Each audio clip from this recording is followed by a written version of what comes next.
there's great synergy between what King Randall's doing in Georgia and what we're trying to do here in Fearless. We want to inspire young men to be like King Randall and get involved in their communities and try to be leaders in their community and take responsibility for their communities. And King Randall's been at this, I believe now, for a couple of years.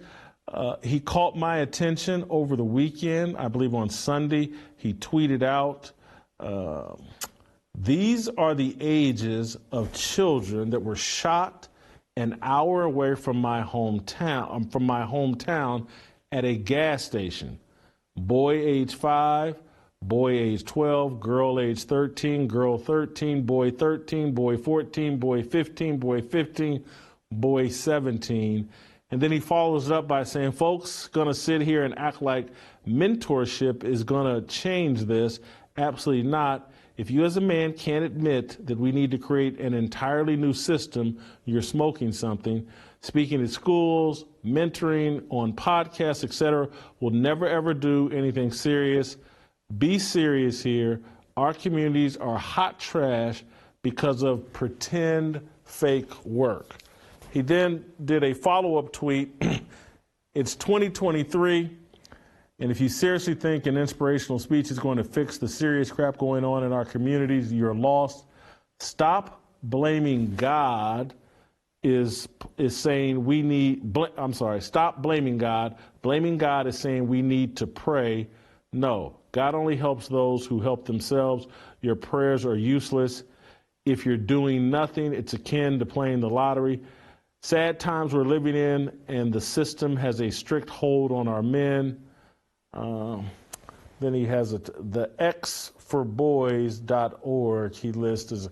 Anyway, King Randall, I read this and I was somewhat sad reading it because it expresses some frustration that I think you're feeling, and it made me go, I wonder if King Randall's starting to question whether the work he's doing is having an impact. And so I would like for you to, first of all, tell us what you are doing in Georgia, and then tell us what you were trying to convey with your tweets. Sure. I have an all-boys boarding school in Albany, Georgia. It's completely free of charge.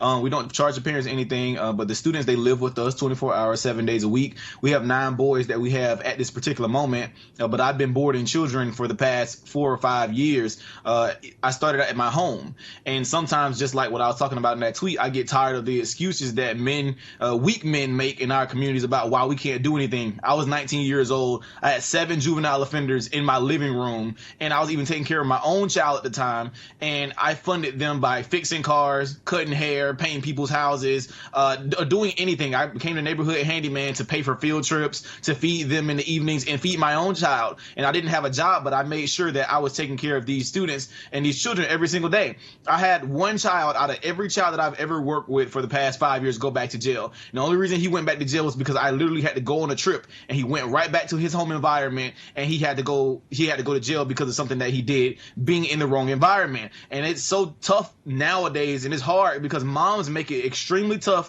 for me to do my job, because so many of them, oh, well, my baby this and my baby that. You'll call me and say, can you come talk to my son? No, I don't want to talk to your son. Can you bring him to book club consistently? Can you bring him to Bible study? Can you bring him to the workshops we're doing? I have an automotive repair workshop teaching kids how to work on a car. Well, he didn't feel like coming today. Well, who's the parent here? Like, it's so much stuff that's going on, and I've just began to be beyond frustrated. I'm tired of being politically correct. I'm tired of trying to say things nice. And for weak men in our communities, it's absolutely ridiculous. We got guys out here thinking they're doing something, and they're mentoring, and they talking to a kid once a week and think they're doing something. I'm like, absolutely not. Half of y'all don't even have no children. I'm like, you're not married and don't have no children. Why exactly can't you go find 1 or 2 boys to go pick up every day from school, take them home, get them something to eat? Why can't you go find a family to feed? Why can't you really go do some real work? Because all this pretend fake working, we're trying to do this and we're trying to do that. No, you're starting nonprofits, and what you're doing is you're getting all these grants, and the communities are failing. And since they are failing, you continue getting these grants. Our organization hasn't got 1 grant. We don't get any government funding. The communities that you serve, they benefit you. if they're in turmoil. They benefit the school systems for being in turmoil. They benefit the churches. They benefit the other nonprofits because they give them money because the system has the cities in turmoil. You get paid for it. So literally, they don't want to see anything better. That's why the pastors around here tell me I need to be quiet and stop doing stuff. And the pastors want to bring me to these back room meetings and commissioners and everybody want to tell me to be quiet because I go say these things. I'm tired of it. I'm sick of the excuses.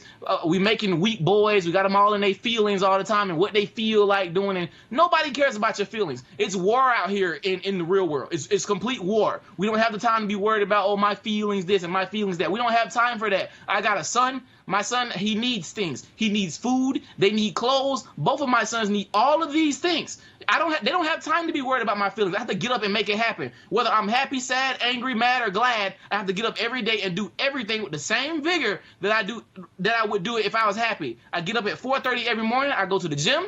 I go get my students squared away. I go get my kids squared away. I put everybody in school. I make everything happen. I do after school. I do Bible study. I go to bed at 8:30. I do this every single day, nonstop. Why can't other men do these same things? I eliminate all those excuses because of my age, and that's why older men do not like when I start saying stuff, because it makes them look stupid and useless because they give too many excuses about the things they should have been doing for a long time. They should have been doing this stuff. Our community should have been changed, and we still out here blaming the white man and still blaming the system. It is 2023. If I could do it and board children for free and I'm not charging parents nothing. I pay for them to eat. I pay for their haircuts. I pay for field trips. I put gas in my truck, my staff vehicles. I make sure my staff has everything they need. I make sure the kids have everything they need. Why can't we do this all around our communities and stop making freaking excuses? There are no more excuses anymore. I'm tired of it.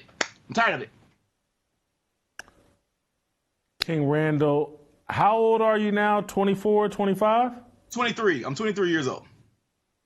23 years old. What gave you the heart, the passion for what you are doing? I just simply seeing what's not been done. I was 18 years old when a classmate of mine went to jail for 30 years for hiding a weapon that was used in a murder. Even though he wasn't there, he hadn't been in any trouble, but he got sentenced to 30 years. And I'm asking the judge, just trying to advocate for him. I'm like, is there anything he could do, some type of program he can get into? And they're like, no. I'm just like, why don't we have any rehabilitation programs for juvenile offenders in our communities? And they were like, well, they do have rehab. They have a functional family therapy program where they meet for 3 months, once a week for an hour, and they're spending $8,000 per child on that idiotic program in our community. That's not helping any children. Be for real with me. I don't even use that much money for the students that I serve or whatever. So it's stupid to me. We didn't have any rehabilitation program. So I started my program, and that's when I discovered that children couldn't read. Almost 96% of the children that I was working with at the time at 19, they could not read a book. These kids are in high school, middle school, and different grades, and they cannot read and write. It is absolutely ridiculous. I would want to show a video and without embarrassing the students and not showing their faces, but show how they write and show how they read. It is absolutely ridiculous. My son is 4 years old. He reads fluently. He reads better than the 7th, 8th, 9th, 10th graders that I have coming in the classroom. He can write and everything. He's doing crossword puzzles, whatever, and he's 4 because I have him his own teacher, here at our school. But our students are being completely failed.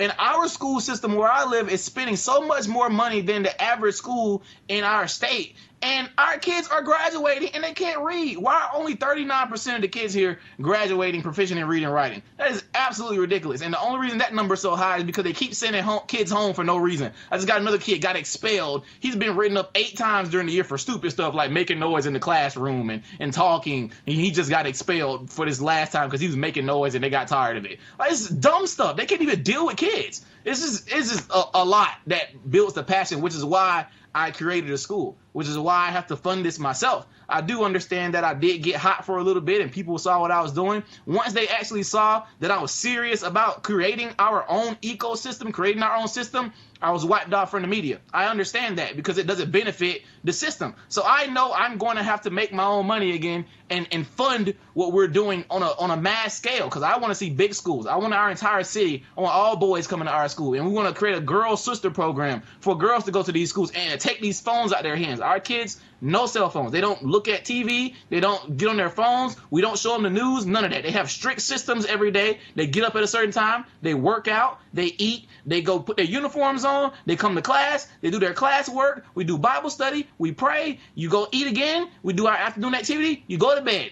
Weekends, field trips, whatever. But we have stuff that we do strictly, and literally after the first month and they went home for a break, their parents like, oh my God, my son is this whole new kid. You know, literally just routines. Routines build habits, habits build character, character makes the man. It's really simple. Routines are important for boys. If you don't have any routines for them, they're going to fail. If you're not teaching them that it's war out here, those kids are going to get destroyed.